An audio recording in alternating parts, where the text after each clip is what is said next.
Ce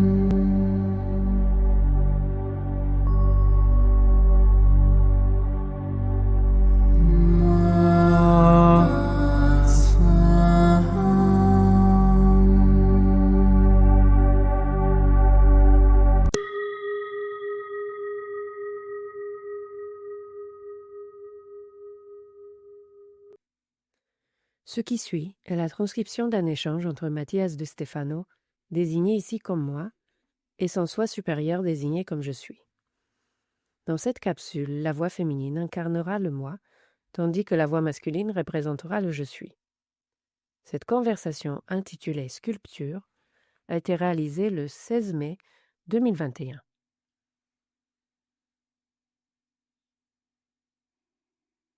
Humain. Humus, terre humide, argile, issue des sources souterraines de la terre et de l'eau de pluie, formant des rivières de boue auxquelles les dieux ont donné forme. Façonné par des mains divines, à l'image et à la ressemblance, hier j'ai essayé de faire quelque chose avec de l'argile, mais c'était difficile. Pourquoi ? C'est la première fois que j'en utilise, et je n'étais pas inspirée. Alors j'ai fait une sorte de coque pour y mettre une bougie. Peut-être que je n'ai pas la patience de travailler l'argile. Ce n'est pas une question de patience, c'est une question d'inspiration. Et l'inspiration est l'essence de l'esprit qui respire et qui, par conséquent, te rappelle ta capacité à manifester. Donc je n'étais pas connectée à mon esprit.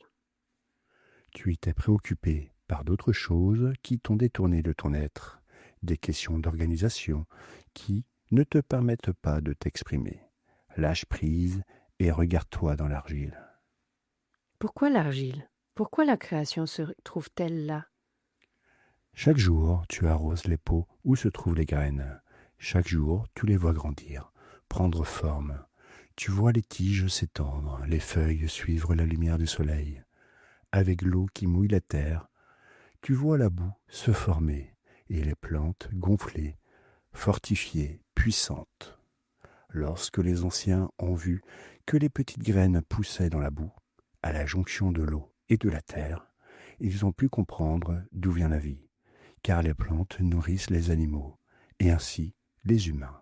Ce qui nous fait être, ce qui nous nourrit, ce qui nous fournit les matériaux pour nos maisons, pour fabriquer des cruches, des briques, des cuisinières, de la nourriture, ce qui soutient toute vie sur Terre, devait inévitablement être aussi notre origine, car d'une certaine manière, nous sommes de la boue. De cette boue, c'est boue. Et tous étaient d'accord là-dessus, même pour les plus anciens. Pas même les dieux n'échappaient à cette logique. Les dieux ont-ils été faits de terre ? Au moins avec une argile bien plus pure et subtile. Dans la mythologie babylonienne, rien ne pouvait exister sans nom. Et deux des forces qui en possédaient, un était l'eau douce, Apsu, et l'eau salée, Tiamat. Ensemble, elles s'unirent pour créer les dieux, qui s'unirent à leur tour pour engendrer de nouveaux dieux, leurs fils et leurs filles. Parmi les dieux nés, des eaux figurait le ciel primitif, Ansar, et la terre primitive, Kissar. Tous deux ont engendré la terre et le ciel tels que nous les connaissons, que nous appelons Ki et Anu. Le ciel, Anu, s'est uni à Ki pour engendrer leur enfant Na, qui ont peuplé le monde. Les fils d'Anu et de Ki, appelés Anu-Na, qui avaient pour mission de créer toutes les créatures vivantes sous la direction de leur fils aîné, Enki, signifiant Seigneur de la terre. Avec son frère, Enlil, Seigneur du vent, ils ont donné naissance aux arts et à l'agriculture. Car tandis que le premier régnait sur les eaux des fleuves, le second était le créateur des tempêtes, maître du climat. Enki incita ses fils à poursuivre son œuvre de création. Et c'est ainsi que Marduk, Amar-Utu, veau du soleil, aux côtés de son père, créa les humains. Je pétrirai le sang et je formerai des os. Je créerai une créature sauvage. Elle s'appellera homme. Il devra être au service des dieux, afin qu'ils vivent sans souci. Extrait du poème Enuma Elish. En mélangeant son sang à de la boue, il façonna les premiers humains. Les Anunnaki, ce sont ces extraterrestres qui nous ont créés, dont on parle tous, n'est-ce pas? Eh bien, il faut considérer cette histoire de manière objective. Des extraterrestres étaient impliqués, oui. Ils venaient d'autres plans, oui. Mais ils n'ont pas fait ce que racontent les histoires des Anunnaki. Ce qui est étrange dans la nouvelle spiritualité, c'est de nier ce que dit la Bible et de croire ce que dit l'Enuma Elish. C'est comme si, dans 6000 ans, quelqu'un trouvait un film Marvel et croyait que Chris Hemsworth était vraiment Thor et qu'il y avait des super-héros au XXIe siècle. Le fait qu'il soit dans un film et qu'il soit en chair et en os ne signifie pas qu'il possède vraiment ses pouvoirs, mais qu'il existe, même si ses qualités sont exagérées dans un but précis. La même chose s'est produite avec beaucoup des anciens dieux, qui n'étaient pas des dieux et n'avaient pas de super-pouvoirs, mais qui s'attribuaient ces pouvoirs à eux-mêmes.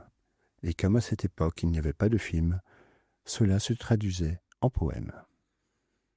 Je comprends. Donc, s'attribuer des pouvoirs était lié au fait d'avoir du pouvoir. Et c'est ce que Marduk a fait avec les humains, en les condamnant à travailler pour lui, se proclamant leur créateur, dispensateur des arts et de l'agriculture aux côtés de son père. Mais malheureusement, ce n'est là que l'histoire d'une région du monde. Ce qui va retenir ton attention, c'est que tous les peuples racontent la même histoire, narrée de différentes manières. Et c'est pourquoi tu ne dois pas prendre l'histoire mésopotamienne au pied de la lettre, mais rassembler la clé qui la relie aux autres. Des êtres issus des éléments naturels qui créent l'humanité à partir de l'argile. Quelles autres histoires? Ra, l'esprit de la lumière. Là d'être seul, respira profondément et, de son souffle, créa Chou, le vent. Et de la salive issue de ce souffle naquit Tefnu, l'humidité, les faisant vivre dans la polarité opposée de Nun, le cosmos.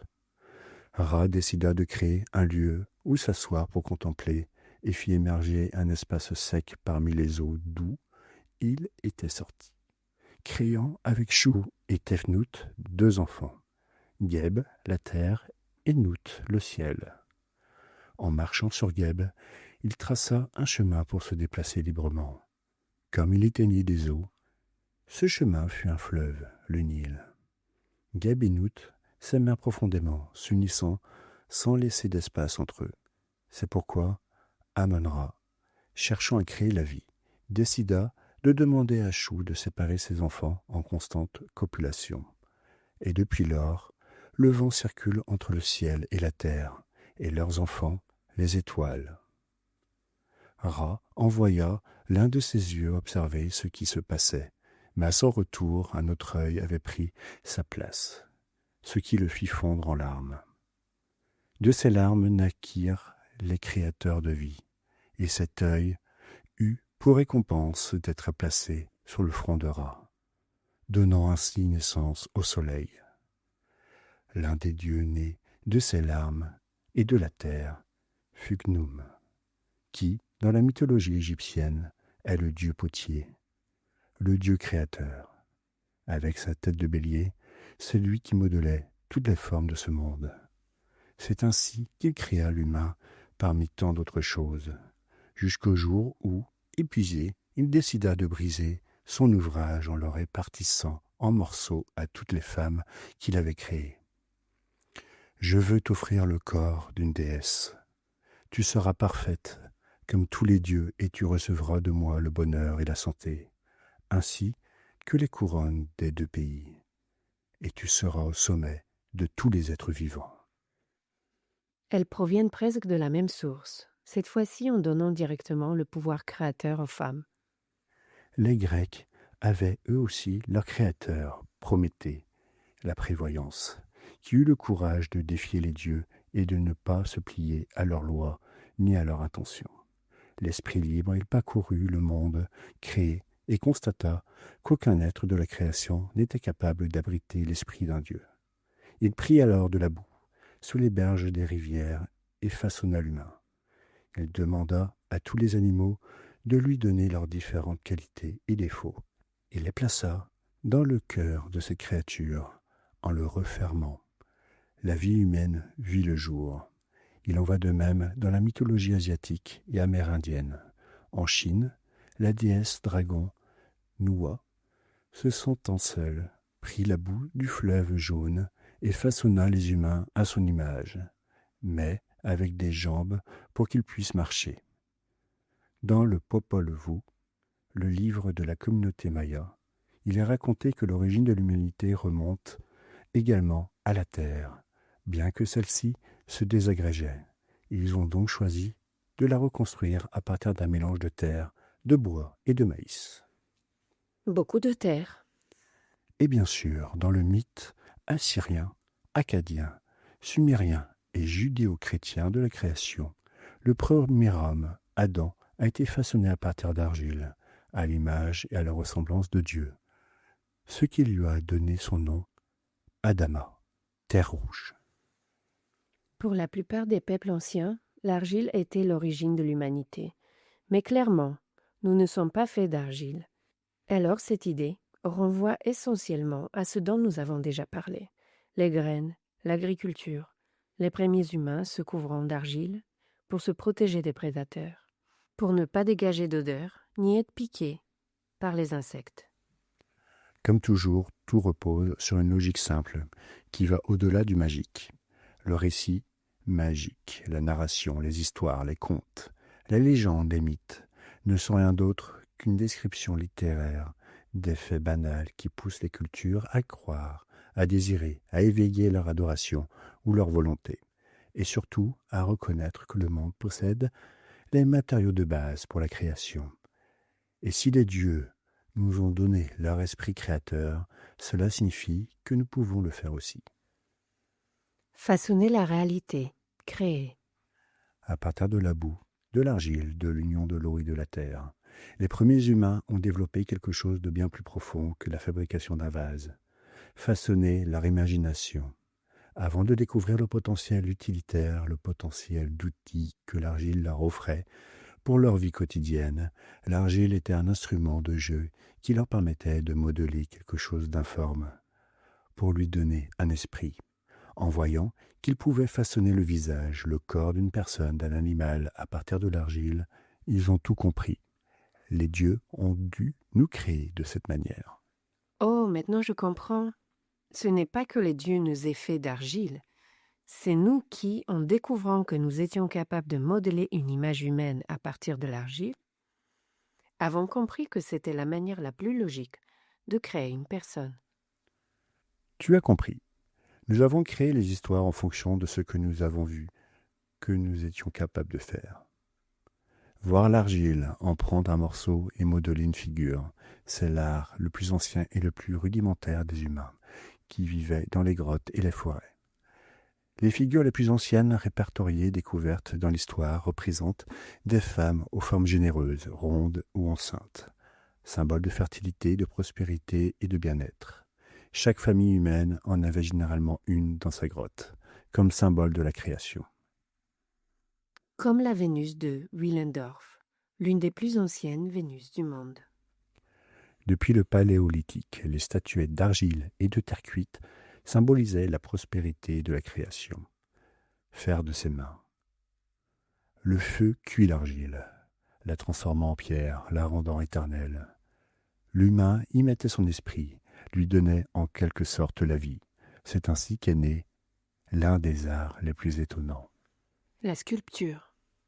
Le mot sculpture vient de l'indo-européen scale, qui signifie couper, et qui a donné en latin scalpere, signifiant tailler, déchirer, d'où le mot sculpter.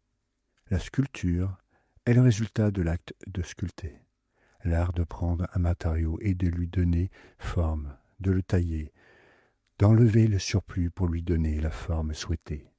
Depuis la préhistoire, avec l'argile, les techniques se sont perfectionnées à travers la poterie, puis dans la construction, et ont fini par se développer comme méthode d'expression de la poésie à travers les formes. Les sculptures peuvent être classées en différents types. Les statues et les statuettes étant les plus connues. Elles représentent la figure complète d'un être, qu'il soit humain ou animal. Mais l'une des formes les plus répandues dans le monde antique est celle que l'on appelle le relief. Qu'il s'agisse de bas-relief, lorsque la figure est sculptée dans la roche, ou de haut-relief, lorsque l'arrière-plan est sculpté, laissant l'image en saillie. Ces deux types sont présents dans de nombreuses sculptures des Amériques, d'Égypte, du Moyen-Orient et d'Asie.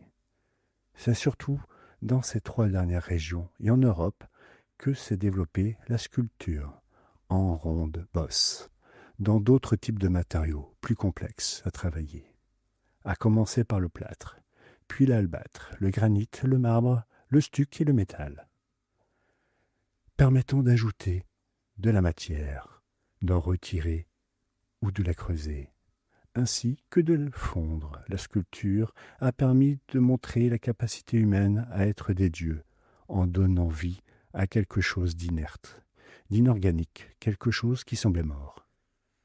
J'ai vu un ange dans le marbre, et j'ai sculpté, jusqu'à le libérer, a dit Michel-Ange, lorsqu'il a réalisé le David.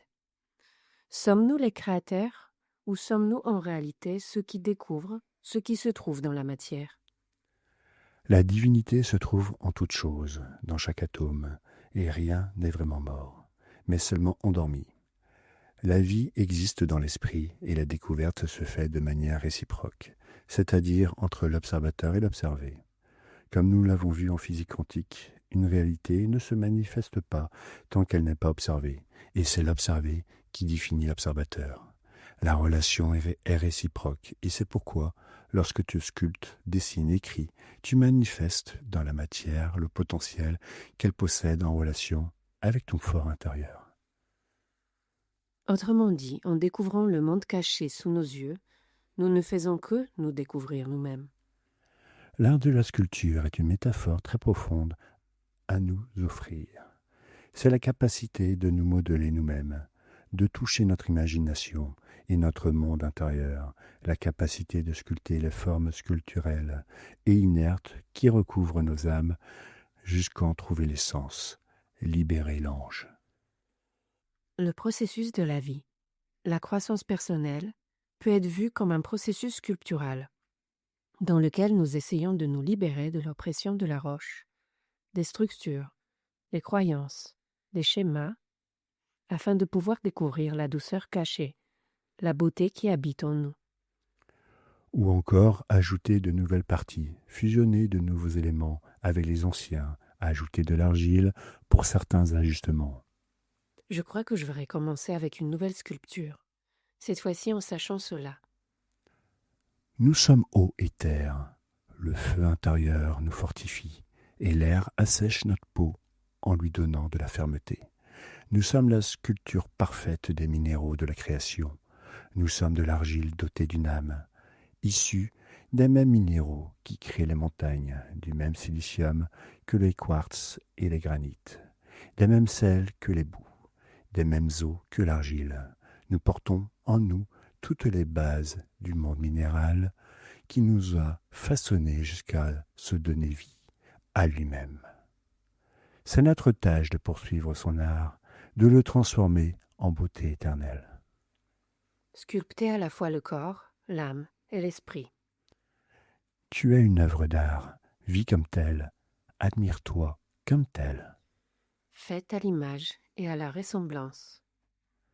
D'un univers fondé sur les minéraux. Je suis le rocher. Et je suis le ciseau.